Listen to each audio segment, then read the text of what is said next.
እንዴት አመሻችሁ? ሰላም ናችሁ? እንደምናችሁ? ዛሬ የምንመለከተው የሊደርሺፕ ስታይል እንግዲህ የኮንቲንጀንሲ የሊደርሺፕ ስታይል ነው። ኮንቲንጀንሲ ሊደርሺፕ ስታይል ወይ የአመራር ዘይቤ ውጤታማ አመራር እንደ ሁኔታው ይለዋወጣል የሚል እምነት አለው። በአጭሩ ለሁሉም የሚሆን አንድ አይነት የአመራር ዘይቤ የለም ይላል። የኮንቲንጀንሲ አመራር ዋና ሀሳብ አንድ መሪ ስኬታማ የሚሆነው የአመራር ዘይቤው ከወቅታዊ ሁኔታ ወይም ኮንቴክስት እና ከሚመራቸው ሰዎች ባህሪ ጋር ሲጣጣም ነው ይላል። እንግዲህ የኮንቲንጀንሲ ሊደርሺፕ ስታይል የራሱ የሆነ ጥቅሞችም ጉዳቶችም አሉት። አንደኛ ተለዋዋጭነቱ ነው፣ ፍሌክሲቢሊቲ። መሪዎች እንደየሁኔታው ራሳቸውን እንዲያስተካክሉና የተለያዩ አማራጮችን እንዲጠቀሙ ይረዳል ነው። ሁለተኛው ተጨባጭነት ነው። አመራርን ከንድፈ ሀሳብ ባለፈ ከተግባራዊ ሁኔታ ጋር ያገናኛል። ሚንስ መሪ ተወልዶ ብቻ አይቀርም፣ እንደ ሁኔታው ሊቀረጽ ይችላል የሚልም ሀሳብ ይደግፋል ማለት ነው። ሌላ ውጤታማነትን ይጨምራል። የዚህ የኮንቲንጀንሲ ሊደርሺፕ ስታይል ትክክለኛውን መሪ ለትክክለኛ የስራ ቦታ ወይም ሁኔታ ለመመደብ ይረዳል ይላል።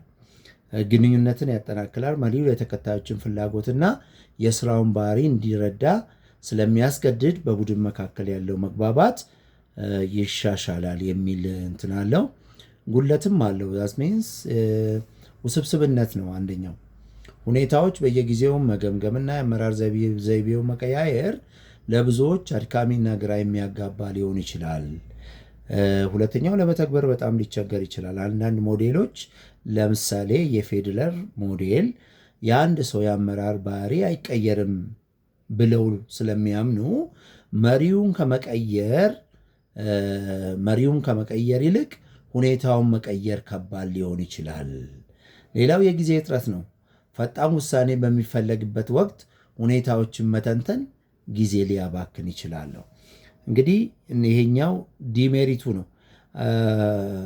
ከዚህ በተረፈ ግን የዚህ የኮንቲንጀንሲ ሊደርሺፕ ስታይል እና የሲቹዌሽናል ሊደርሺፕ ስታይል ተመሳሳይነት አለው የሚሉ ሰዎች አሉ።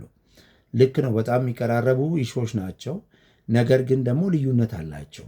የኮንቲንጀንሲ ሊደርሺፕ ስታይል ሞር እንግዲህ ዋናው ፍልስፍናው ምንድን ነው? የአንድ መሪ አመራር ዘይቤ ቋሚ ፊክስድ ነው።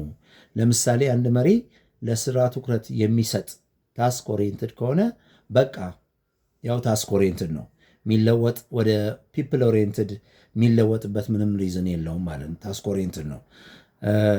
መሪው ካለበት ሁኔታ ጋር ካልተጣጣመ መሪውን መቀየር፣ ታስክ ኦሪየንትድ ለሚያስፈልገው ስራ መሪውን መቀየር ነው። ወይም ሁኔታውን ለምሳሌ የስራውን ሂደት ለመሪው እንዲመች አድርጎ ማስተካከል ነው። ሰውየውን መቀየር ካልተቻለ የስራ ሂደቱን ለሰውየው እንዲመች አድርጎ ማስተካከል ነው ማለት ነው።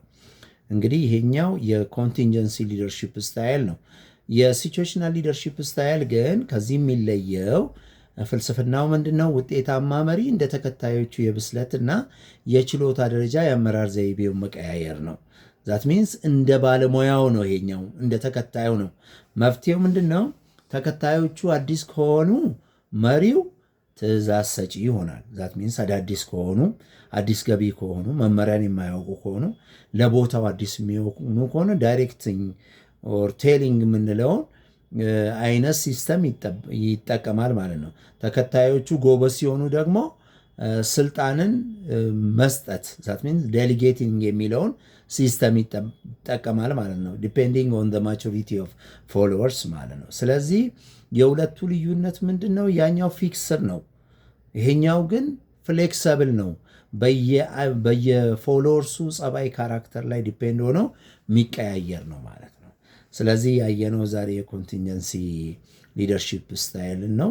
ነገ ደግሞ ሶስተኛውን የአዳፕቲቭ ሊደርሺፕ ስታይል እናያለን። እስካሁን እንግዲህ እንዳየነው ክላሲካል ላይ 3፣ የሞደርን ሊደርሺፕ ቲዮሪ ላይ 8፣ አንድ ላይ 11፣ እዚኛው ላይ ደግሞ የሲቹዌሽናል ላይ ደግሞ 2 አይተናል። ነገ ሶስተኛውን እንመለከታለን ማለት ነው። ስለነበረን ጊዜ በጣም እጅግ አድርጌ አመሰግናችኋለሁ። መልካም ምሽት ይሁንላችሁ። ቴንክ ዩ ሶ